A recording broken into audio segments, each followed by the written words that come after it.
እንግዲያው ከእግዚአብሔር ጋር መነጋገር የሚፈልግ ይጹም። ከሰይጣንና ከስጋው ጋር መነጋገር የሚፈልግ ደግሞ ይብላ።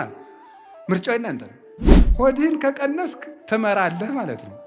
ሆዳም ከሆንክ ትነዳለህ። እንደዚህ ነው የምትሆነው። ሆዳም ሰው ምን ጊዜም እንደተነዳ ነው የሚኖረው። የራሱ ሐሳብ የለውም። አህያ ምን ሐሳብ አላት? ምን ንደት ነው። አቱኑ እንደዚያ ጹሙ። የስስት ሰይጣን የሚባል አለ። የስስት ሰይጣን የሚባለው ብሉ ብሉ የሚልና በጾም ጊዜ የምግብ ሽታ የሚያመጣ ነው። ይገርማችኋል። ጾም ሸቷችሁ የማያውቀው ሻይ ጧት ነው የሚሸታችሁ። የጾም ዕለት ማለት ታይቶ የማይታወቅ ጓደኛ የዚህ ያለት ምሳ እንብላ እያለ ሊመጣ ይችላል። ይህን የሚያመጣው የስስት ሰይጣን ነው። አለመጾም እንስሳ ነው የሚያደርገው። ቅዱስ ወግሪስ የተባለ አባት ብሎ ይናገራል። በቀን 3 ጊዜ የሚበላ ሰው እንስሳ ነው ይላል። በቀን 3 ጊዜ የሚበላ ሰው እንስሳ ነው። በቀን 2 ጊዜ የሚበላ ሰው ሰው ነው። በቀን 1 ጊዜ የሚበላ ሰው ደግሞ መልአክ ነው ይላል።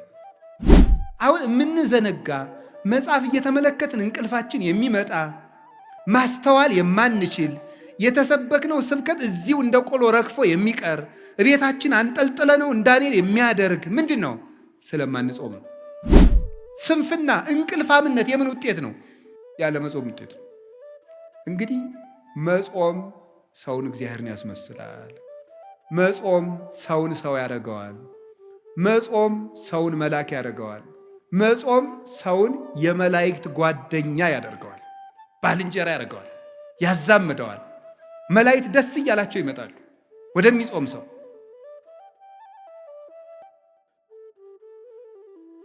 ሰው መላካዊ ባህሪ ያለው፣ ሰው እንስሳዊ ባህሪ ያለው። መላካዊ ባህሪ የመላክ ብቻ ነው። እንስሳዊ ባህሪ የእንስሳ ብቻ ነው። ሰው መሆን ግን መላካዊ ባህሪንም ሰብአዊ ባህሪንም እንስሳዊ ባህሪንም መያዝ ነው። መላካዊ ባህሪ አለመብላት አለመጠጣት፣ እንስሳዊ ባህሪ መብላት መጠጣት። ሰውነት ደግሞ ማለት መላክም መሆን እንስሳም መሆን ማለት ነው። እንስሳዊ ባህሪ እንዳይጎዳ ትበላለህ፣ ትጠጣለህ፣ ታንቀላፋለህ፣ ትተኛለህ፣ ትነሳለህ፣ ታርፋለህ፣ ትመኛለህ። ሁሉም በመጠን ይደረጋል። መላካዊ ባህሪ ደግሞ መብላት አይፈልግም። ሰው 2 የሚጎዱ ባህሪያት ነው ያሉት። ዝም ብሎ የማይበላ ቢሆን እንስሳዊ ባህሪው ይጎዳና መራመድ ያቅተዋል፣ መስራት ያቅተዋል፣ ማሰብ ያቅተዋል፣ መተንፈስ ያቅተዋል፣ ሁሉ ነገር ማከናወን ያቅተዋል። ሰው ደግሞ እንስሳዊ ባህሪውን ብቻ ቢከተል ደግሞ ምን ይሆናል? ማቀድ ያቅተዋል፣ ሰማያዊ ነገር ማሰብ ያቅተዋል፣ መንጻት ያቅተዋል፣ ዝሙት ይሰለጥንበታል፣ ራሱን መግዛት አይችልም። ምንድን ነው ማድረግ ያለበት? ሰው ነው ዝም ብሎ ሲበላ መላካዊ ባህሪው ይጎዳል። ዝም ብሎ ደግሞ አልበላም ቢል እንስሳዊ ባህሪው ይጎዳል፣ መቆም አይችልም፣ ይታመማል፣ ይሞታል። ምንድን ነው ማድረግ ያለበት? የሰው ልጅ 2 ምግብ ነው የሚያስፈልገው። ለመላካዊ ባህሪው መጾም አለበት። ለሰብአዊ ባህሪው ወይም ደግሞ ለእንስሳዊ ባህሪው መብላት አለበት። ለእንስሳዊ ባህሪው መመገብ አለበት። ለመላካዊ ባህሪው መጾም አለበት። ሰው በአንድ ነገር ብቻ ከኖረ መኖር አይችልም ነው። ሰው ነን እኛ። ሰው ይሄንን ያካተተ ነው። እንግዲህ የእግዚአብሔር ቤተሰቦች አሁን የግራ ጎናችሁ በቁስል ነፍሮ በስብሶ የቀኝ ጎናችሁ ብቻ እድሜ ቢቀጠልለት ይጠቅማቸዋል እንዴ? አይጠቅም። እና ዝም ብሎ ሳይጾሙ መብላት ማለት ሰው አለመሆን ነው። እንዲሁ መጽደቁን ተውት።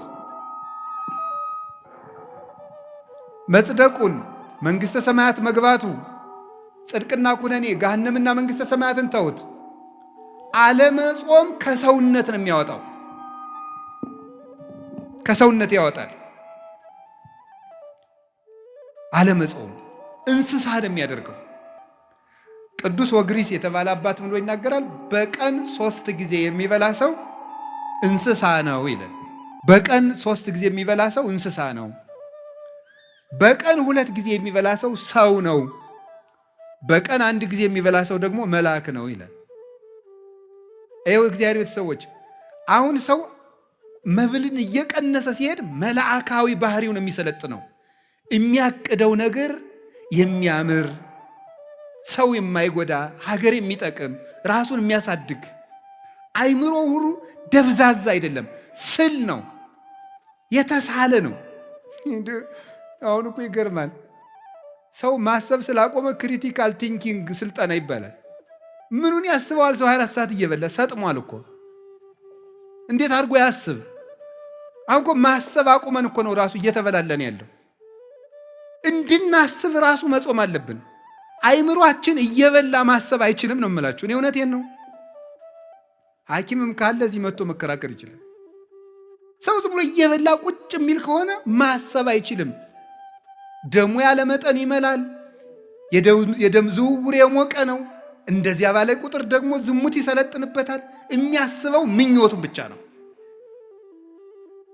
ትክክለኛ ሐሳብ ማሰብ አይችልም።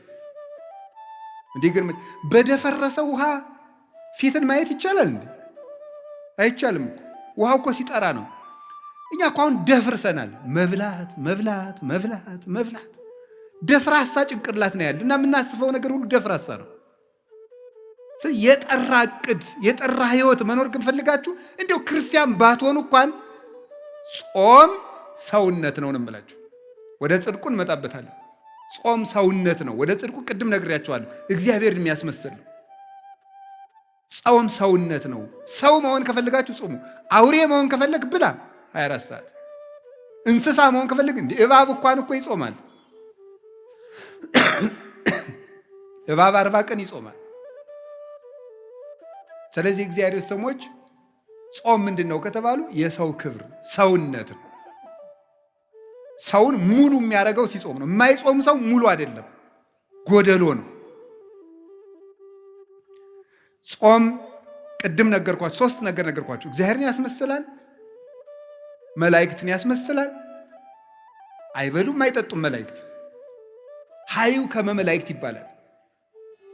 የመላእክት ኑሮ መላእክት እንደኛ ባልንጀራ የሚሆኑን ምግብ በቀነስን ጊዜ ነው። ታውቃላችሁ ትንቢተ ዳንኤል ምዕራፍ 9 ቁጥር 21 ላይ እኔ ዳንኤል እየጾምኩ እየጸለይኩ ሳለ ቀድሞ የማውቀው ሰው ገብርኤል እየበረረ መጣ።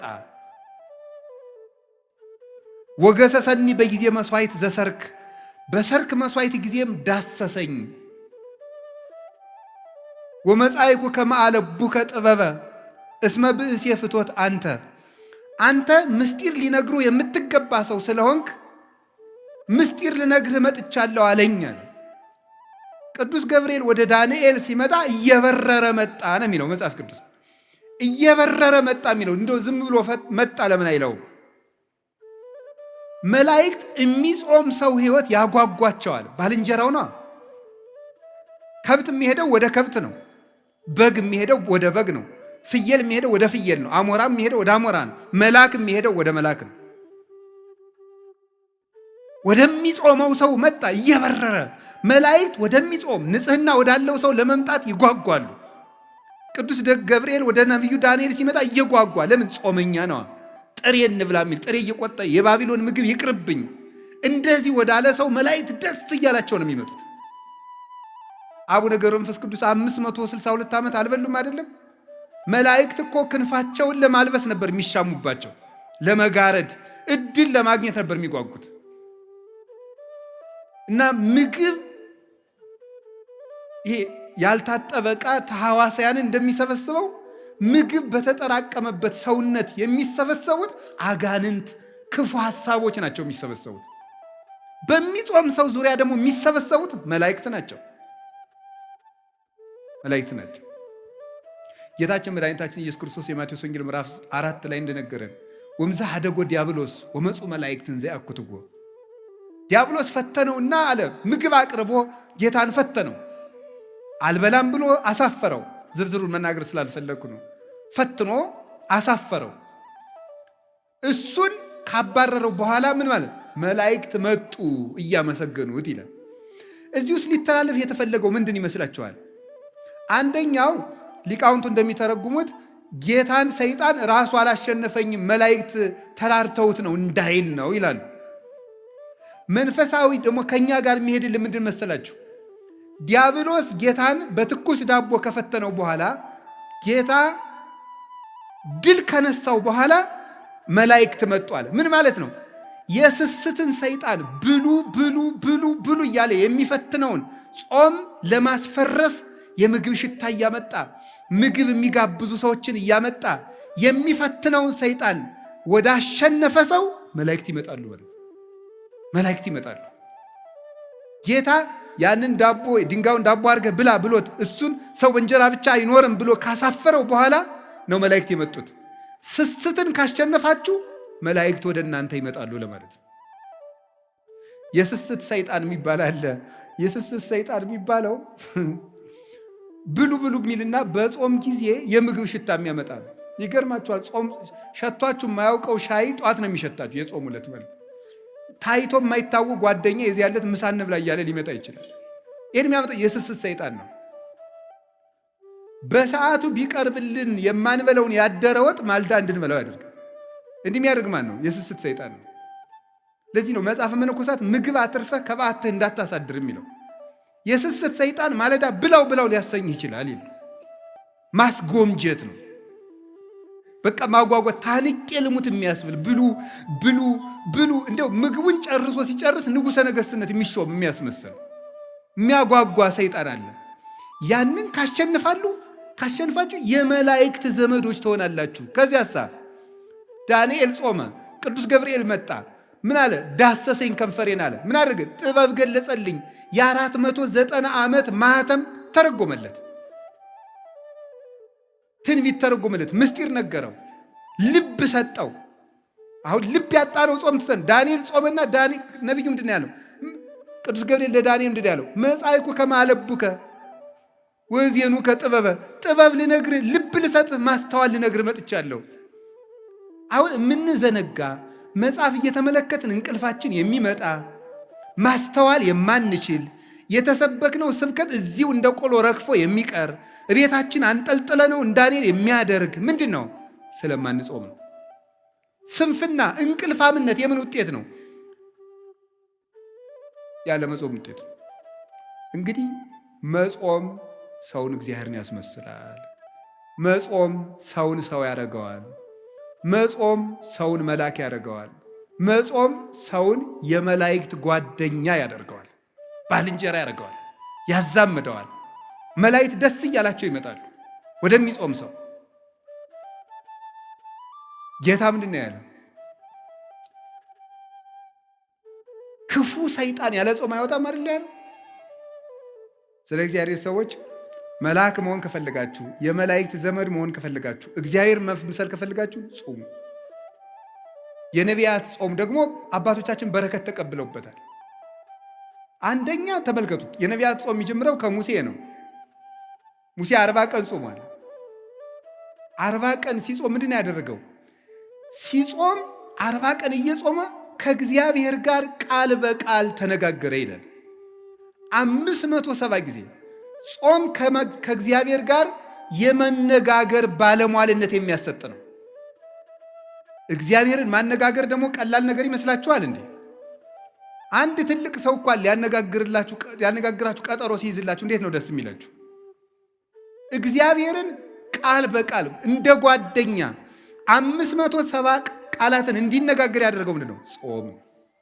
ጾም ምን ይጠቅማል ብትሉ ይሄ የነቢያት ጾም፣ አሁን ህዳር ጾም የምንለው ምን ጾመው ከእግዚአብሔር ጋር የሚያነጋግር ጾም ነው። እንግዳው ከእግዚአብሔር ጋር መነጋገር የሚፈልግ ይጾም።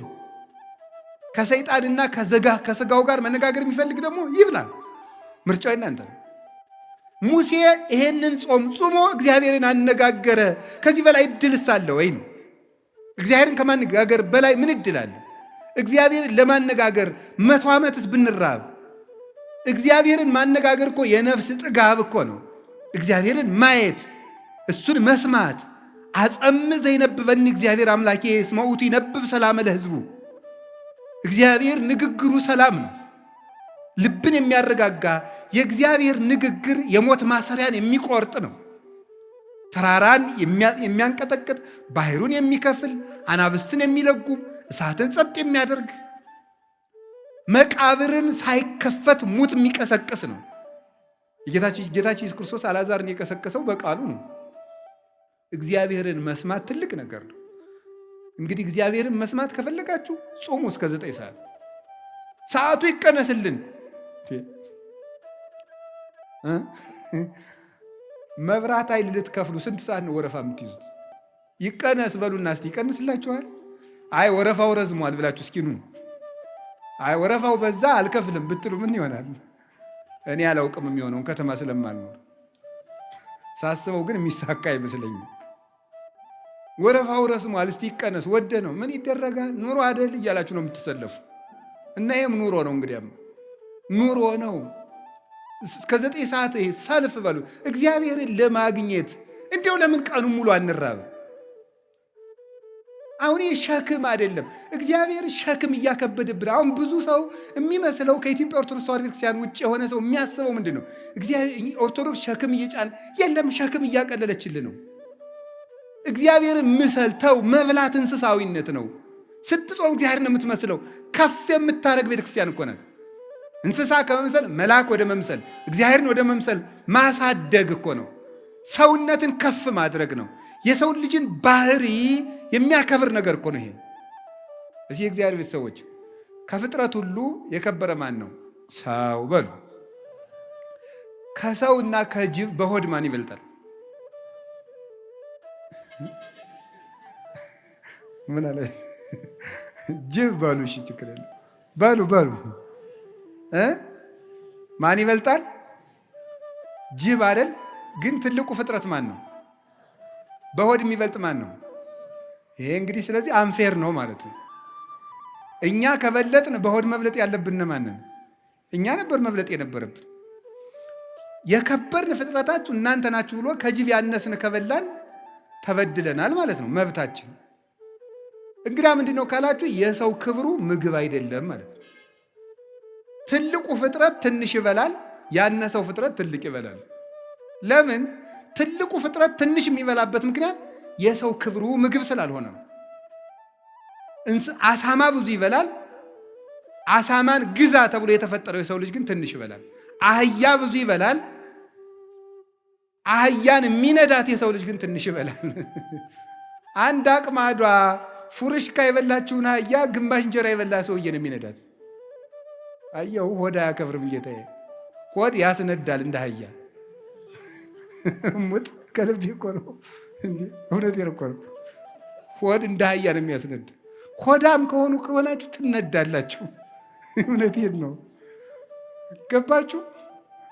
ሆድህን ከቀነስክ ትመራለህ ማለት ነው። ሆዳም ከሆንክ ትነዳለህ። እንደዚህ ነው የምትሆነው። ሆዳም ሰው ምንጊዜም እንደተነዳ ነው የሚኖረው። የራሱ ሀሳብ የለውም። አህያ ምን ሀሳብ አላት? መንዳት ነው። አቱኑ እንደዚያ ጹሙ። ከጾምን ነው እግዚአብሔር የሚያከብረን። ከቃሉ ጋር ናችሁ? ከቃሉ ጋር ናችሁ ወይ? አዎ። እግዚአብሔር ከሁላችን ጋር ይሁን። እግዚአብሔርን የመነጋገሪያ ጾም ሙሴ ግዛ ምን አደረገ? 40 ቀን ጾመ። ከግንባሩ ላይ ብርሃን ሳለበት እግዚአብሔር። የእግዚአብሔር ብርሃን እንዲሳልብን የሚያደርግ ጾም ነው ይሄ ጾም። የእግዚአብሔርን ብርሃን ያንን ብርሃን ከመልበስ በላይስ ምን አለ? ያ ብርሃን ባለበት ደግሞ መኑ ዘይደምሮ ለብርሃን ውስተ ጽልመት፣ ጨለማን ከብርሃን ጋር አንድ የሚያደርገው ማን ነው አለ ቅዱስ ጳውሎስ። እንግዲህ ተመልከቱ፣ ስንጾም የእግዚአብሔር ብርሃን በእኛ ላይ ይሳላል። የእግዚአብሔር ብርሃን በእኛ ላይ ሲሳል ደግሞ ጨለማው ዲያብሎስ ከኛ ጋር ህብረት የለውም። ቤታችን መበጥበጥ አይችልም። አይምሯችን መበጥበጥ አይችልም። ለምን? ብርሃን ለብሰናል። ሙሴ ብርሃን ለብሶ ሲመጣ ታች የነበሩት ጣዖታት ተሰባበሩ። የሚጾም ሰው የሐሰት አማልክትን ይሰብራል፣ አጋንንትን። ብርሃን መልበስ ከፈለጋችሁ ጹሙ፣ መጨለም ከፈለጋችሁ ብሉ። የሚጾም ሰው የብርሃን ልጅ ነው። ሙሴ ጾመና ምን አደረገ? ከእግዚአብሔር በ10 ጣቶቹ የተጻፈ ምን ሰጠው? ታቦት። አስደናቂ ነገር ነው እኮ አላችሁ እንዴ! እግዚአብሔር የጻፈውን መጽሐፍ ተቀበለ። ቀለል ያለ ምስላች እናንተ እኮ ከዘፋኝ ስታስፈርሙ አይደል የምትሉን? ያውቃችሁ የለ ዘፋኙን ፈርምልኝ ስትሉ አይደል የምትሉን? እግዚአብሔር የጻፈው ደብዳቤ ግርም እኮ ነው የሚያደርገው። ከእግዚአብሔር መልእክት እንዲሰጣችሁ ከፈልጋችሁ ጾሙ። ደግሞ ሽልማት የሌለው ጾም የለም። እኔ በዚህ እርግጠኛ ነኝ። ሽልማት የሌለው ጾም የለም። የጾሙ መጨረሻ ላይ ሽልማት አላችሁ። ሽልማቱ ግን እናንተ በሚገባችሁም በማይገባችሁ መንገድ ሊሆን ይችላል። ያን ማስተዋል ደግሞ አስተዋይ ነፍስ ይፈልጋል። ከእግዚአብሔር ስጦታ እግዚአብሔር ምንድን ነው የሚለው? ለሙሴ በእጁ ጽፎ ሰጠው አይደል? ዛሬ ስለኛ ወበከመ ይጻፍ መጽሐፍ በቀለም ከማሁ ይጻፍ ልቡናነ በመንፈስ ቅዱስ። መጽሐፍ በቀለም እንደሚጻፈው ልባችን ምን ይላል? በመንፈስ ቅዱስ እጅነት ይጻፋል ይላል ቅዱስ ዮሐንስ አፈወርቅ። በመንፈስ ቅዱስ እጅነት ይጻፋል። ዛሬ እግዚአብሔር ልባችን እንዲጽፍበት እንዲቀርጽበት፣ እነዚያ ብሩካት እጆቹ ሰማይን አንጠልጥለው ያጸኑ ምድርና ሰማያትን ሁሉ የባረኩ እነዚያ የተባረኩ የእግዚአብሔር እጆች ብሩክ እጅ ያ እጅ በልባችን እንዲጽፍ ከፈለጋችሁ፣ ስጦታ፣ ጥበብ፣ ዕውቀት በህሊናችን ሰሌዳ እንዲጻፍ ከፈለጋችሁ ጾሙ። መደንቆር ከፈለጋችሁ ብሉ። ከቃሉ ጋር ነች። የነቢያት ጾም ይሄን ጾም ነው የምንጾመው። የሙሴ ጾም ማለታቸው ይሄንን ጾም ኤልያስ ጾሞታል።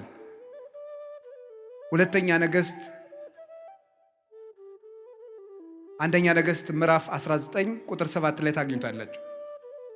ነቢዩ ኤልያስ ከኤልዛቤል ተሰዶ ሲሄድ መልአኩ አመጣና ተበሳጭቶ ወስዱት እንዲሁ ከዚህ ሁሉ መከራ እንግዲህ ግደለኝ አለ ይላል። ግን ኤልያስ ሞት ፈርቶ ሳይሆን ሰማዕትነትን ስጠኝ ማለት ነው ይላል ቴዎዶሲዮስ የሚባል ሊቅ ሃይማኖተ አበው ላይ ሲተረጉሙ። እባክህ ሰማዕትነትን አትንፈገኝ ሲል ነው እንጂ ኤልያስ ተናዶ አይደለም፣ ፈርቶ አይደለም ኤልዛቤልን ይላል። ዛፍ ስር ተኛ ይላል። ከተኛበት መልአኩ ቀስቅሶ ብላ አለው፣ አበላው። በላና ተኛል። ብላ አለው፣ አበላው። 2 ጊዜ አበላውና ኤልያስ 40 ቀን ተጓዘ። 40 ቀን ተጓዘና 40 ቀን ጾሞ ወደ ብሔረ ሕያዋን በእሳት ሰረገላ ዮርዳኖስን ተሻግሮ ተነጠቀ። ጾም ምን ያደርጋል ስትሉኝ ወደ ሰማይ ይነጥቃል። ጾም ምን ያደርጋል ስትሉኝ ሞትን ይቃወማል። ኤልያስ 40 ቀን ጾመና ከሞት ዓይን ተሰወረ። ከዓይነ ሞት ይሰውራችሁ ይላል የገጠር ሰው ሲመርቅ፣ ይሰውረን። እንግዲያማ ሞት እንዳያየን ከፈለጋችሁ ጾም። ከዓይነ ሞት ተሰወረበት፣ ወደ ሰማይ ተነጠቀ። ከፍ ያለ ልልና የሚሰጥ ጾም ነው። አሁን ይህንን ጾም ስንጾም እንደ ሙሴ ብርሃን ሳልብኝ፣ ቃል በቃል አነጋግረኝ፣ መልእክትህን በልቤ ጻፍልኝ፣ እንደ ኤልያስ ከሞት ሰውረኝ፣ ወደ ሰማይ ከፍ አድርገኝ ማለታችን ነው ስንጾም። ትልቅ በረከት እኮ ነው እግዚአብሔር እየሰጠን ያለ። ይሄንን ጾም ተምራችሁታል። ካሁን በፊትም ማን ጽፎታል? እዝራ ጽፎታል፣ ጽሞታል። ነቢዩ እዝራ እስራኤል በ580 ዓመት ዓለም ጌታ ከመወለዱ በፊት ባቢሎን ተማርከው ኑረው 70 ዓመት በምርኮ ከኖሩ በኋላ ሲመለሱ ናቡከደነጾር ያቃጠላቸውን መጻሕፍት ሁሉ በመጽሐፈ እዝራ ሱቱኤል ላይ እንደተጻፈው 40 ቀን ጾሞ ገጽ በገጽ 70 ዓመት ተቃጥለው የቆዩትን መጽሐፍት መንፈስ ቅዱስ በዓይነ መነጽር የመጻሕፍቶቹን ገጽ እየነገረው ሙሉ መጽሐፍትን ብሉይ ኪዳንን አጽፎታል። እንግዲያውማ የጠፋ ምስጢር የሚገልጥ ጾም ነው። ጾም ከመጻሕፍት ጋር ያገናኛል። ህሙግ መብል የሐምግ ልበ፣ የደፈረሰ ምግብ ልብ ያደፈርሳል ይላል እዚያ ትንቢተ ዳንኤል ላይ። የሆነ ያልሆነውን እያጠራቀመ 24 ሰዓት ያለ ጾም የሚበላ ሰው መጽሐፍ መመርመር አይችል፣ አይገባው። መጽሐፉን ሁሉ የሚተረጉመው እንደ ሐሳቡ ነው የሚተረጉመው። እንደሚመቸው ነው የሚናገረው። ስለዚህ የጠፋ ምስጢር የሚገልጥ ጾም ነው። አባቶቻችን ይሄንን ጾም ጾመው ብዙ በረከት አግኝተውባታል። ሞትን ተቃውመዋል። አስቴር ይሄንን ጾም ጾማለች 3 ቀን። አስቴር 3 ቀን በመጾሙ ያገኘችው ምንድን ነው? በ127 ሀገሮች በሙሉ ተበትነው የነበሩ የሞት ደብዳቤ የተጻፈባቸውን ወገኖቿን ከሞት አድናለች። 3 ቀን ጾማ እግዚአብሔር ለምና በ3 ቀን ጾም የአንድ ሀገር ሕዝብ ሊጠፋ ሲል ሰይፍ ያስመለሰ ጾም ነበር 3 ቀን። አሁን ከህዳር 15 እስከ ታኅሳስ 9 44 ቀን ነው የምንጾመው። 3ቱ ቀን ጾመ አስቴር ነው። 40ው የሙሴ ኤልያስ የነቢያት ነው። 3ቷ ቀን ምን ያደረገችበት ነው? በ3 ቀን ጾም የሀገር ሞት አስቀርታለች። እኛም ይህንን ጾም ስንጾም በሀገር የሚመጣ ሰይፍ ይመለሳል። ደም እናደርቃለን። ስንጾም በሚገባውን ታርቀን ይቅርታ ይዘን በተሰበረ ልብ ከጾም ሰይፍ ይመለሳል። የሀገር ሰላም ይመጣል። ወገን እንዳይጠፋ እናደርጋለን። ይሄ ነው። ይሄ ጾም ምን ያደርጋል? የአስቴር ጾም ምን አደረገ? በንጉሱ ፊት ግርማ ሞገስ ሰጣት። የአሕዛብ ሚስቶች ባሎቻቸው ሳይጠሯቸው ከመጡ ይገደላሉ። 3 ቀን ጾመችና እግዚአብሔር ወይ ግርማ ሞገስ ስጠኝ አለችና ንጉሱ ሳይጠራት ከንጉሱ ቤት ሄደች። በደስታ አነጋገራት። በሚገላት ንጉስ ፊት በምትገደልበት ርዕሰ ጉዳይ ሽራ ሂዳ ግርማ ሞገስ ያገኘችበት የ3 ቀን ጾም ነው። ግርማ ሞገስ፣ መወደድ። ግርማ ማለት በመጽሐፍ ቋንቋ ብዙ ትርጉም፣ መፈራት፣ መወደድ፣ ባለሟልነት ተብሎ ይተረጉማል። መወደድ ራሱ እንዲያውን አንዳንድ ሰው አለ እኔ እንዲያው በየሄድኩበት ሰው አይወደኝም የሚል ሰው ጾም። እውነቴን ነው። አስቴርን እኮ አሕዛባዊ ንጉሥ ወዷታል። እንዲያው በየሄድኩበት አይወደኝም፣ መስሪያ ቤት ስሄድ አልወደድም፣ በየሄድኩበት በር ይዘጋብኛል። ጾም አዛኘን ከልቤ። ከጾማችሁ ሰው ይወዳቸዋል።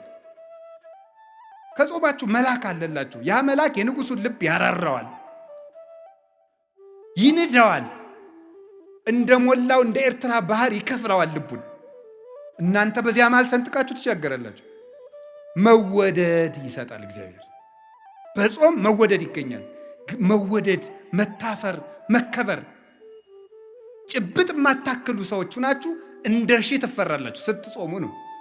አቡነ ሐራ ድንግል ኢትዮጵያዊ ጻድቅ ሲጾሙ እየኖሩ በቀን የሚመገቡት አንድ ኮል እንኮይ ነው የሚመገቡት። አንድ ወይስ በእናንተ ቋንቋ አንድ አፕልም በሉ፣ ችግር የለም። አፕል እኮ እንደ አፕል አይጣፍጥም። አንድ ፍሬ ነው የሚበሉት። በዘመኑ የነበረው ንጉሥ ሱስንዮስ በሃይማኖት ስለተለያዩ ነገር ተሰርቶባቸው ሊገላቸው ፈልጋቸው አስጠርቶ ጎንደር ወሰዳቸውና ለምንድነው እማትጾም? ማነው እኔ ለምንድነው እኔን የምትቃወም ሊል ነው የጠራቸው። ሂደው ግን ከቤተ መንግስት ሲቆሙ ለምን ጠራይ ሲሉት እንዲሁ እንድትባርከኝና ሰላም ልል ነው ብሎ ነው የሰደዳቸው።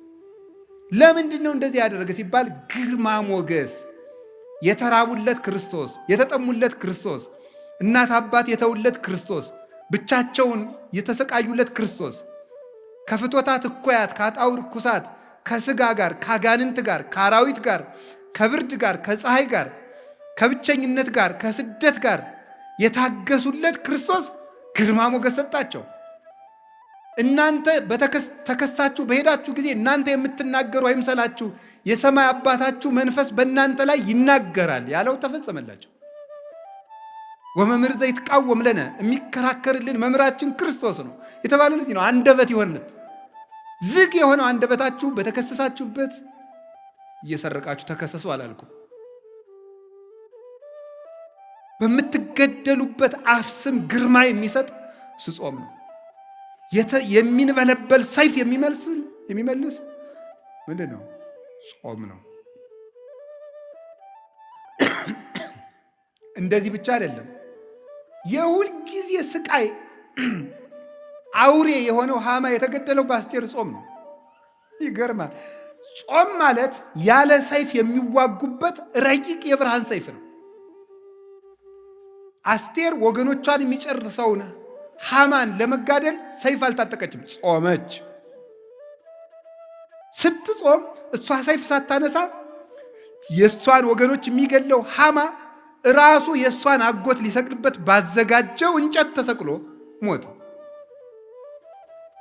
ለሚመለስ ጠላት ልብ የሚሰጥ ልቡ ለደነደነ ጠላት ደግሞ የሚዋጋ ሰይፍ ጾም ነው። ዮዲት የምትባለው 3 ቀን ጾማ ነው የእስራኤልን ጠላት ንጉሥ ያሸነፈችው።